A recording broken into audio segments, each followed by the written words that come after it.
Castle in the sand, and when it comes down, it comes tumbling to the ground. When she speaks, it's a dangerous fantasy, sets me free. It's where I wanna be. Vous avez des pieds Oui, oui, je suis un elfe aussi. non, les elfes sont pas de c'est quelque chose derrière. Regarde ces petites boules. Quand je vais là, il tourne la tête là. Hop là. She sets me free. So where I wanna be. She sets me free. Where I wanna be. And her hair goes like a lighter in the wind, and I lose my senses, baby. Gets under my skin when she speaks. Terra Botanica, c'est donc un parc à thème dédié à la botanique qui se trouve à Angers. C'est génial pour les enfants, c'est génial si tu pratiques l'instruction en famille et même si tu ne la pratiques pas, ça permet à l'enfant de comprendre des processus et des cheminements botaniques très intéressants et ça donne plein d'infos sur la faune et la flore au travers de laquelle nous vivons.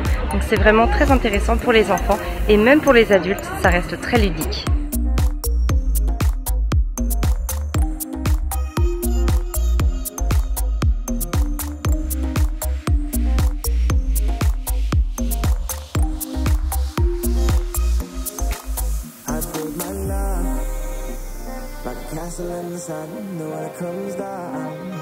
C'est vraiment bête car il y a trop de vent en haut, donc ils ont fermé la montgolfière. Mais c'est vrai qu'on est un peu embêté. Oh ça je sais ce que c'est. C'est du clou de girafe. Sans mon chéri les clous de girafe. Tu sens? Alors regarde, on peut regarder ici ensuite. Ouvre-la là. Le clou de... Non, il faut s'en sortir, faut lire mon amour ici. Au XVIIe siècle, pour rencontrer l'empereur chinois, le peuple avait l'obligation d'en avoir dans la bouche pour purifier la laine. Hein? Tu veux sentir? On aime beaucoup les odeurs. À la maison, quand je me sers mon thé tous les matins, Arthur prend beaucoup de plaisir en fait à sentir l'odeur du thé que je vais me servir. Et c'est quelque chose qui nous suit partout où on va. On respire toujours les bonnes odeurs.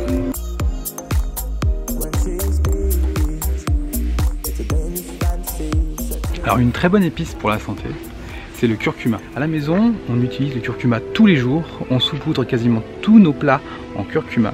Il faut savoir que c'est un excellent antioxydant, c'est une plante. Alors soit on peut l'acheter frais, et puis on en met soi-même, le goût est un petit peu fort, soit on l'achète en poudre. Différentes études ont montré que le curcuma avait un effet positif sur le diabète, notamment les cancers ou encore les troubles digestifs. Donc faites comme nous, emmenez tout le temps votre petit pot de curcuma et saupoudrez tous vos plats avec un peu de curcuma. On s'y habitue rapidement, ça donne un bon petit goût et puis surtout c'est excellent pour la santé.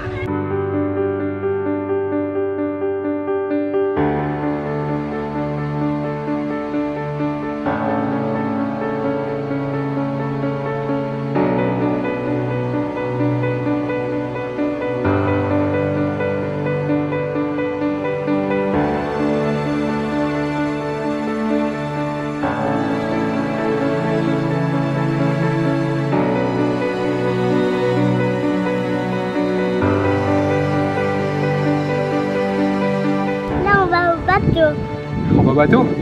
Oui. Bon. J'espère que ça va être bien. Je sais pas la route pour y aller. Eh bien c'est le numéro 7. Et on suit le numéro 7 pour aller faire du bateau.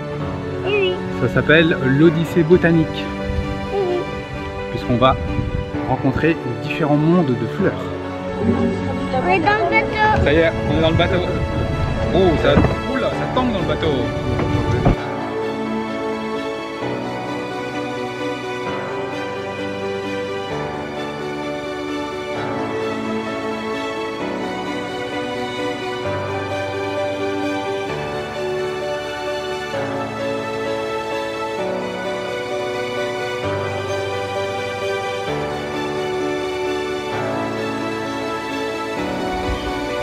Aujourd'hui, on a passé une bonne partie de la journée à porter Gaspard, donc soit en écharpe, soit dans les bras.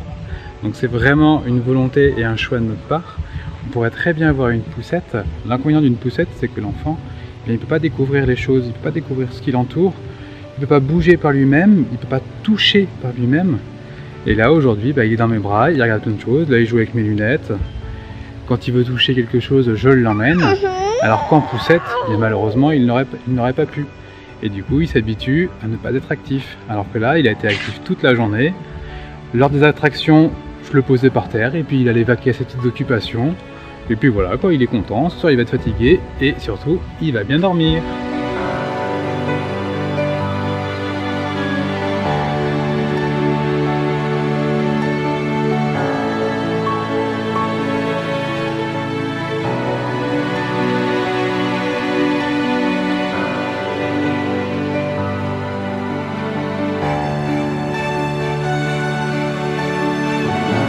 Trouver de l'ambre. De l'ambre? Et l'ambre, ouais. En fait, l'ambre, c'est pas une pierre, c'est une blessure, parce que c'est la blessure d'un arbre, c'est de la résine d'arbre. Il faut en trouver? Ouais. Et si on en trouve, qu'est-ce qui se passe? Bah, je sais pas, on est content. Tu sais pas, on est content? Je sais pas parce que là-bas, ils ont trouvé de l'ambre. C'est un jeu. Ah, on peut le troquer contre quelque chose. C'est un requin fossilisé. Pas des requins d'aujourd'hui, c'est des requins préhistoriques. Et on fait quoi avec de l'ambre? Bon, principalement des bijoux. Des bijoux? Pas grand chose. Hein. Ouais. C'est de la résine fossile, donc c'est un fossile avant tout, c'est du minéral parce que c'est un fossile, ça s'est fossilisé. Ça reste très fragile. C'est très léger et extrêmement fragile, donc on n'en fait pas grand chose. Des bijoux. Au revoir. Ou alors on s'en sert justement parce que c'est un fossile, parce que ça a coulé liquide, parce que ça a durci et que ça a pu emprisonner tout un tas de trucs à l'intérieur. D'accord. On peut retrouver des insectes vieux de plusieurs millions d'années, on peut retrouver des traces de pollen ou vieux de plusieurs millions d'années, ça donne des indices sur à quoi ressemblait l'écosystème à l'époque aussi. Ah, Il y a ouais. beaucoup de scientifiques qui ont travaillé sur ce qui avait été pris d'emprisonnement dans l'ambre. On pourrait retrouver du sang de dinosaures et en faire des dinosaures. C'est un mythe, mais en vrai, on pourrait éventuellement un dinosaure, on aurait pu retrouver peut-être un insecte qui a piqué un dinosaure et qui s'est retrouvé piégé dans l'ambre. Le truc c'est que les insectes, on va les retrouver dans l'ambre parce que leur exosquelette est resté, mais tout ce qui est à l'intérieur de l'insecte, ça Il y a s'est plus rien, explosé. bah, Tout ce qui est organique, ouais. c'est perdu. Et l'ambre, on fait souvent des colliers d'ambre que l'on met autour des enfants pour les calmer, pour des petits baffes, Ouais, tout ça. ça c'est. Là je vous ai plus dit le côté scientifique, ça c'est le côté plus ésotérique. Ouais, c'est ça. Non mais c'est dans les croyances des pierres, hein, des minéraux, il y a des gens qui croient tout ce qui est magnétisme et tout ça. Donc j'ai pas d'idée là-dessus, hein. Après oui c'est une croyance sur l'ambre, dans ses propriétés de magnétisme, oui ça calme, ça apaise, etc. Tac tac tac tac tac tac tac tac tac.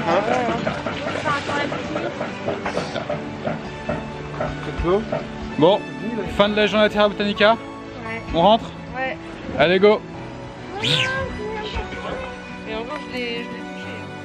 Le parc Terra Botanica que l'on a fait aujourd'hui est vraiment intéressant pour l'enfant afin qu'il développe un intérêt pour un sujet bien précis. Que les enfants soient scolarisés ou qu'ils soient en instruction en famille, plus communément appelé IEF, eh bien l'intérêt est qu'ils puissent visualiser concrètement des apprentissages souvent théorique. Dans les pédagogies alternatives que nous adorons, comme Maria Montessori, Charlotte Mason, etc., on va souvent à l'essentiel, c'est-à-dire au caractère concret des choses. Les enseignements sont basés sur l'apprentissage concret, la visualisation, l'expérience et surtout dans des milieux favorables et à l'extérieur. Donc les parcs à thème représentent vraiment tous ces points positifs. Ce qui est intéressant, c'est qu'au fil du parc, on a vraiment évolué à travers différents décors. La faune et la flore, ils sont développés sur des axes vraiment très différents suivant la thématique du parc. Il y a 4 thématiques différentes et ce qui permet d'apporter à l'enfant des axes de compréhension très différents et aussi des axes de visualisation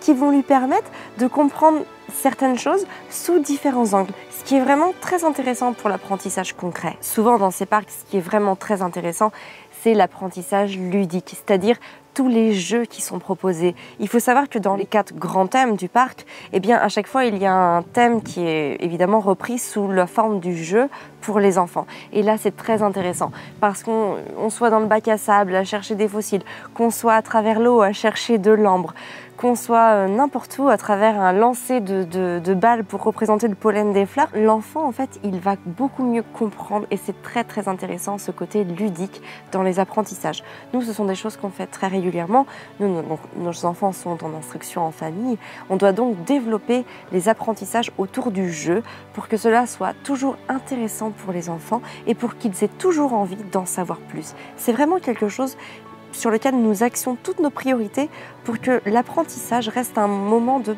plaisir. Le fait d'apprendre reste une notion de plaisir. Parce que quand on associe quelque chose au plaisir, on a envie de le faire et de le faire avec joie, avec entrain et forcément favoriser les apprentissages avec la notion de plaisir, c'est que du positif pour les enfants. En tant qu'adulte aussi, d'ailleurs, c'est très plaisant de rentrer dans cet univers puisque tout est préparé pour que l'on ait envie d'aller plus loin, pour que l'on ait envie de découvrir. Et du coup, on retrouve nos yeux d'enfant pour se mettre à la hauteur de nos enfants et de découvrir toutes ces choses avec eux, que ce soit Terra Botanica, qui est voilà, connu en Anjou, que ce soit Vulcania dans le Massif central, où il y a plein d'autres parcs à thème où c'est facile de rentrer. D'ailleurs, même des fois, des parcs tout simples, mais sur lesquels on va proposer des choses. Et du coup, ça devient très très intéressant de faire tous ces apprentissages avec nos enfants. D'autre part, ça permet de remplir aussi nos réservoirs affectifs et surtout ceux de nos enfants qui se remplissent pleinement de nous. Donc ce sont vraiment des moments familiaux, conviviaux, etc. qui sont très très importants pour l'épanouissement d'une famille.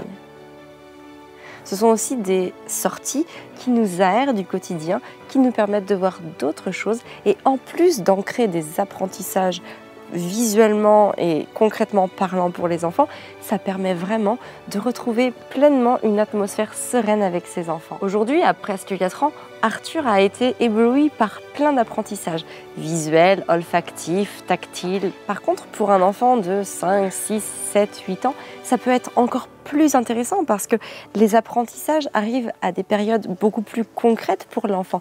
Donc c'est sûr que nous avons la chance d'avoir Terra Botanica juste à côté de chez nous et je pense que nous y retournerons pour approfondir, pour développer les apprentissages que nous avons vus aujourd'hui parce que je reste persuadée que les apprentissages concrets, visuels et directs sont les meilleurs enseignements que l'on peut apporter à nos enfants. Sur ce, je te souhaite une très belle journée. Prends soin de toi et de tes enfants.